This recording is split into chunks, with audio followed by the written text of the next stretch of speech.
What's up, world? How you been? What you been up to? Sorry about the quality and sorry about the jazz. Last week I wasn't on. I had work, schoolwork, and I had to sleep and that. And yeah, let's get to the Raw review fast, quick, and let's get to it. So Raw starts with John. Okay, the start of the Raw was the worst start ever in the history of Raw. I think so because it wasn't a match. Say there was the worst match. At least we could have said there was a match, but it was a segment with John Cena.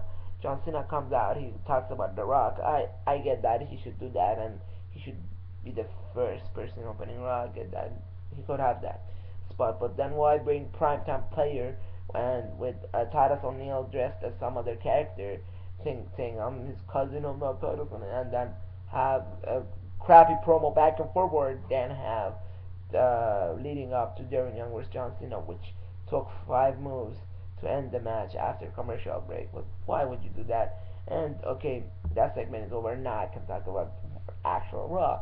So then we had Ryback versus David Otunga, a Ryback squash match, and he wins.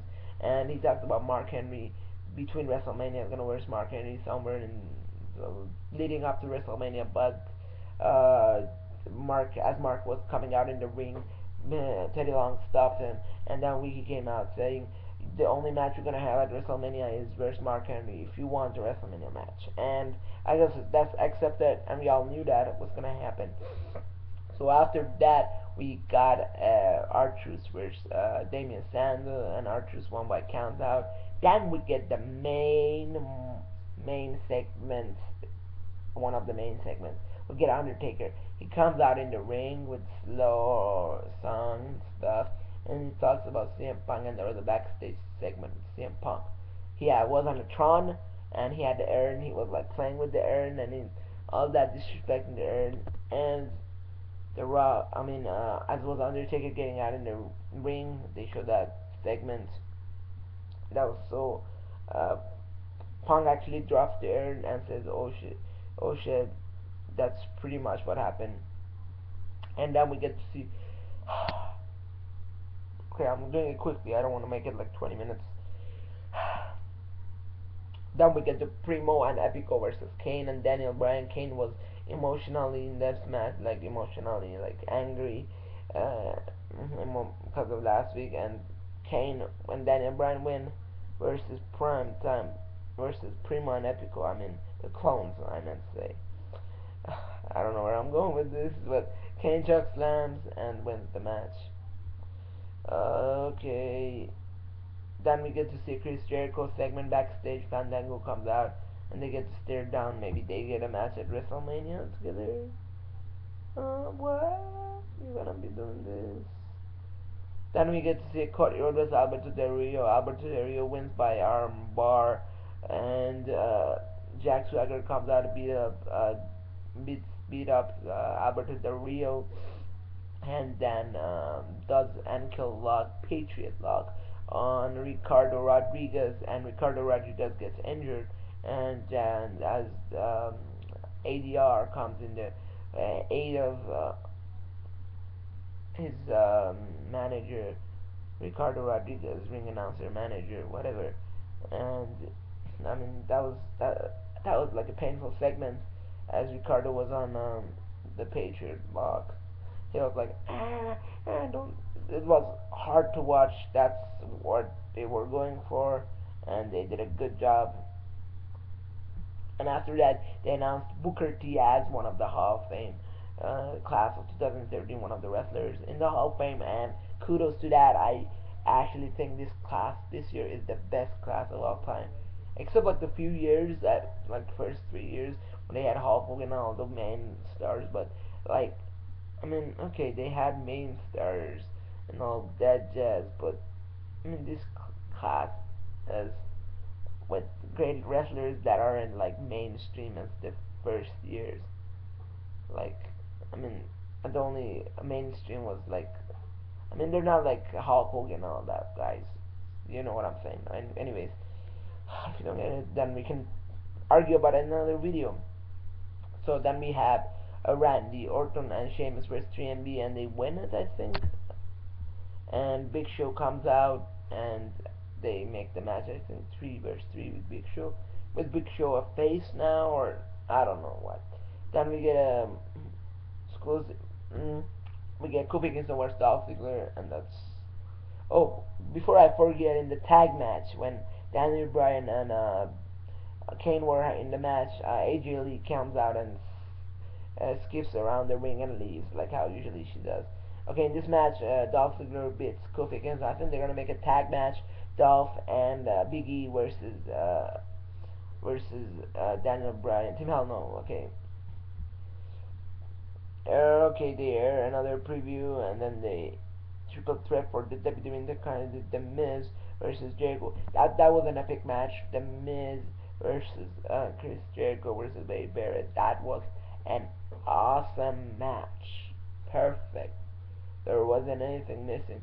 Perfect match, but the roll up at the end with Wade Barrett make him look like Kelly. I don't know, but it was an awesome match. Chris Jericho had his moves. They were both had their leg move, submission moves on Wade Barrett, and I mean it had spots and it was good. Great match. Then at them, and we get the last segment, the main money segment of the night. Another, this is the second, I think, main money segment of the night after the Undertaker segment. But the Undertaker segment wasn't really that awesome like last week was, but this week the main money segment isn't the end and actually delivers. So we get to see a contract signing, and Brock doesn't come in the ring. It's Paul Heyman.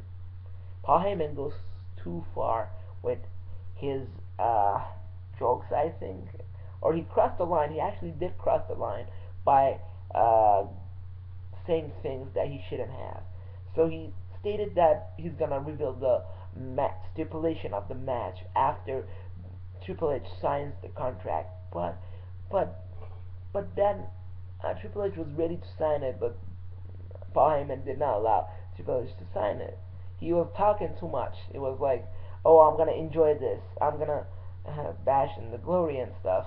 As he had his security on the side, like saying, Triple H, don't do anything. My security guards will come and beat you up.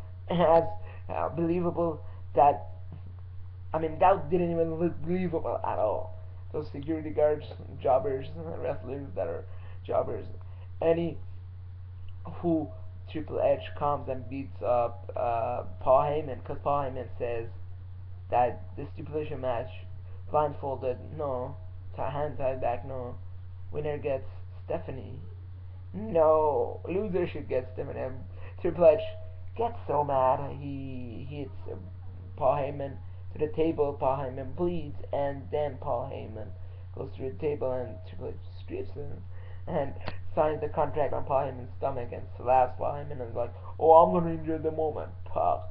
That was awkward. That was so awkward. But anyways, then after that, Triple H says, "We all know Brock will come out after I sign it." Then Brock comes out, and Brock gets a chair and hits it on the ground, and Triple H gets a sledgehammer.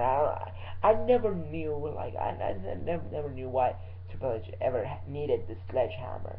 Like at first, okay, start of his career, like 3 or 4 or 5. Like during Attitude Era, he had the sledgehammer. I mean, okay, fighting more than one guy, that made sense. Or you want to backstab some guy, or you don't have the advantage against the other person, you get the sledgehammer. But hell, I don't know why. But he got sledgehammer, and Brock didn't go in the ring, and Paul was like, "We got the edge, we got the advantage." And Paul was bleeding a little bit here, was the actual blood, I think. And then Paul Heyman reveals the match. It's no holds bar match, and it's the crappy stipulation added to it is end of career match. And why would you do that again? How many times you're gonna use that stipulation at WrestleMania? It's like, I think it's the third. There are more. I think there was two after Ric Flair. There was 3 times with Ric Flair with Undertaker and Triple H. 3 times they used this. 3 times they had it back then, but I don't know what was when. So anywho, Triple H is gonna win. We all know that. But if he loses, and we don't know, he's gonna, even if he loses, even if they say he's not allowed to wrestle again, it's bull crap. It's not gonna be an actual storyline like Chris Jericho happened to him 2 times. He got fired and he came back. Like, I mean, that storyline is bull crap. It's never gonna happen. It's never ever legit. So yeah, thanks for viewing this raw review. Like if you want, comment if you want, do all that jazz if you want. I'm not forcing you guys to do so. I'm out and I hope you have a great night. I'm sorry about the quality. That's just what my webcam for this great laptop looks like. It's a great laptop. It's an Asus. It's a new laptop. It's a great laptop, but the camera on it sucks. So yeah. Out.